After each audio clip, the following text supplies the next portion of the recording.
জয় শ্রীকৃষ্ণ। গুরুর ব্রহ্মা গুরুর বিষ্ণু গুরুদেব মহেশ্বর গুরু সাক্ষাৎ পরম ব্রহ্ম তস্मै শ্রী গুরুবে নমঃ।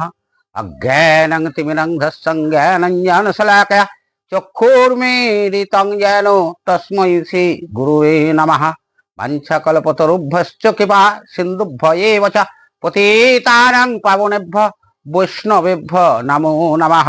নমো বিন্দায় তুলসীদেবায় প্রিয়ায় কেশবস্য চ কৃষ্ণ ভক্তি প্রদে দেবী সত্যবত্তায় নমো নমঃ। নমো মহাবদন্নায় কৃষ্ণ প্রেম প্রদায়তে কৃষ্ণায় কৃষ্ণ চৈতন্য নাম্নে গৌরতীশে নমঃ। হে কৃষ্ণ করুণা সিন্ধু দীনবন্ধু জগৎপতে গোপেশ গোপিকাকান্ত রাধাকান্তায় নমোস্তুতে। তপ্ত কাঞ্চন গৌরাঙ্গী রাধে বৃন্দাবনেশ্বরী বিশ্বভানুসুতে দেবী প্রণমামি হরিপ্রিয়ে।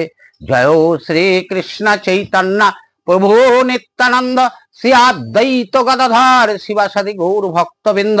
হরে কৃষ্ণ কৃষ্ণ কৃষ্ণ হরে হরে, হরে রাম রাম রাম হরে হরে। জয় শ্রীকৃষ্ণ। আশা করি সকলে ভালো আছেন, সুস্থ সুন্দর আছেন।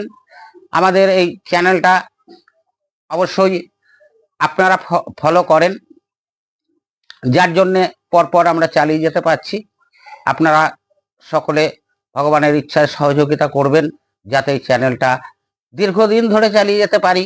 তাতে সুবিধা বলতে কি হবে, একটা কথা জানবেন, এই শিক্ষা বা জ্ঞান দানে নাহি ক্ষয় পায়, দানে বৃদ্ধি পায়, তাই সবে মহাধন বলায় বিদ্যায়। যেরকম আমি আলোচনা এগুলো করব, আপনারা শ্রবণ করবেন, আলোচনার মাধ্যমে আমার শিক্ষা হবে এবং আমার শিক্ষাটা আরো ধারালো হবে, আরো উন্নত হবে এবং আপনারাও এগুলো আস্তে আস্তে জানতে পারবেন। আমি বেশিরভাগ আমাদের প্রামাণ্য শাস্ত্র গ্রন্থ, সনাতনী শাস্ত্র গ্রন্থ থেকে বেশিরভাগ বিভিন্ন কথা, বিভিন্ন আলোচনা করে থাকি। তো আজকের আলোচনা মূল বিষয় হচ্ছে এই যে মন্ত্র। আমরা সকলেই জানি দীক্ষা মন্ত্র গ্রহণ করি গুরুদেবের কাছ থেকে। যদিও আমাদের এই কলিযুগ অবতার শ্রীমান মহাপ্রভু শ্রীকৃষ্ণ চৈতন্য দেব আমাদের মহামন্ত্র প্রদান করে গেছেন, মন্ত্র নয় মহামন্ত্র। তাহলে মহামন্ত্র শ্রেষ্ঠ। তারপরে মন্ত্র গুরুদেব আমাদের কর্ণকুহারে আমাদের মন্ত্র দান করছেন। কিন্তু মন্ত্র দান করার পরে আমাদের একটা এখনকার অভ্যাস হয়ে গেছে কি, বিভিন্ন আশ্রমে মঠ ময়দান থেকে দীক্ষা নেয়া অন্য জিনিস, কুলগুরুদের থেকে দীক্ষা নেয়া অন্য জিনিস। কুলগুরুরা বর্তমানে এরকম একটা জায়গায় পৌঁছে গেছে যে কুলগুরু আগেও ছিল। আমি যদি সেই যজ্ঞ মানে আগের দিনের সেই মুনি ঋষিগণের কথা বলি, ভগবান শ্রীকৃষ্ণের গুরুদেব ছিলেন, রামচন্দ্রের গুরুদেব ছিলেন, এরাও তো কুলগুরু ছিলেন, সন্দীপন মুনি ছিলেন। হ্যাঁ, এরা যারা ছিলেন তারা তো সবাই গুরু ছিলেন, কিন্তু তারা কি ছিলেন? সর্বত্যাগী। কিন্তু আজকের দিনে কুলগুরু এরা তো সর্বত্যাগী নয়, যার জন্যে এদের জীবিকা নির্বাহেরও প্রয়োজন হয়ে পড়ছে এই দীক্ষা মন্ত্র দানের সাথে সাথে। এর মাধ্যমেই এটা এরা একরকম বা কি বলবো, নিজেদের জীবিকা হিসাবে ধারণ করেছে। এখন জীবিকা হিসাবে ধারণ করতে গিয়ে দেখা যাচ্ছে আপনি মন্ত্র গ্রহণ করলেন, আমি অনেককে বলছি অপরাধ নেবেন না, অনেকে জানেন আবার অনেকে জানেন না। এই যারা জানেন না, কেন জানেন না? আপনাদের গুরুদেব আপনাকে জানায়নি, আপনাকে মন্ত্র দান করলো। মন্ত্র এই যে জপ, আমরা মালায় জপ করতে পারি, করে জপ করতে পারি। এই যে জপ কত প্রকার, আপনাকে যে মন্ত্রটা আপনার গুরুদেব দিলেন, তিনি বলেছেন কি যে আপনি কোন প্রকারের জপ করবেন। তা যদি না বলে থাকেন তাহলে আপনাকে গুরুদেবের কাছ থেকে জেনে নিতে হবে যে গুরুদেব আপনি যে মন্ত্র দিলেন এটা কোন প্রকারের জপ করব। কায়িক জপ, বাচিক জপ, অজপা জপ, এই ধরনের 11 প্রকারের জপ আছে, আরো জপ আছে। এই 11 প্রকারের জপের কোন প্রণালীতে, কোন জপ প্রণালীতে আপনাকে জপ করতে বললেন তিনি, এটা আপনার জেনে নেওয়া উচিত। না হলে ওই কি হবে, ভস্যে ঘি ঢালা হবে। নিয়মে যদি কিছু না করা হয় তাহলে তার রেজাল্ট আমরা পাবো না, সেই শক্তির স্ফুরণ হবে না।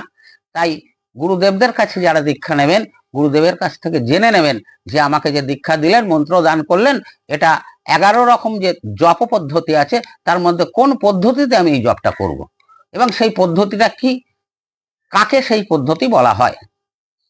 যদি আপনাদের মধ্যে কারোর দেখেন জানার প্রয়োজন আছে, আমাদের এই চ্যানেলে নাম্বারটা আছে, এই নাম্বারে ফোন করে আমার থেকেও আপনারা জেনে নিতে পারেন যে 11 রকম পদ্ধতি কি কি এবং কোন জপ কাকে বলে।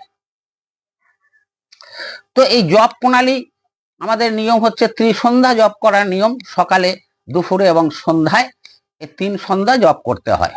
এই জপের সঙ্গে সঙ্গে আমাদের মনকে সংযম করা, মনকে মানে কি বলবো, মনকে একাগ্রতা করার জন্য এই আমাদের প্রাণায়ামটা করা মারাত্মকভাবে প্রয়োজন।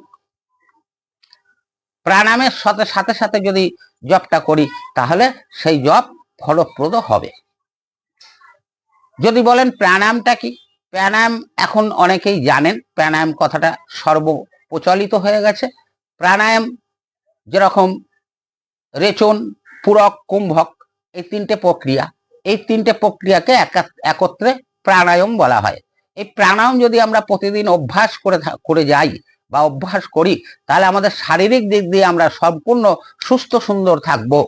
শরীরে বিভিন্ন ব্যাধি ইত্যাদি প্রবেশ করতে যেরকম পারবে না, সেরকম আমাদের মনটা উৎফুল্ল থাকবে এবং আস্তে আস্তে আমাদের মনটা সংযম হবে, মনটা চতুর্দিকে ছড়িয়ে যাবে না, একের প্রতি একনিষ্ঠ হতে পারবে মনটা।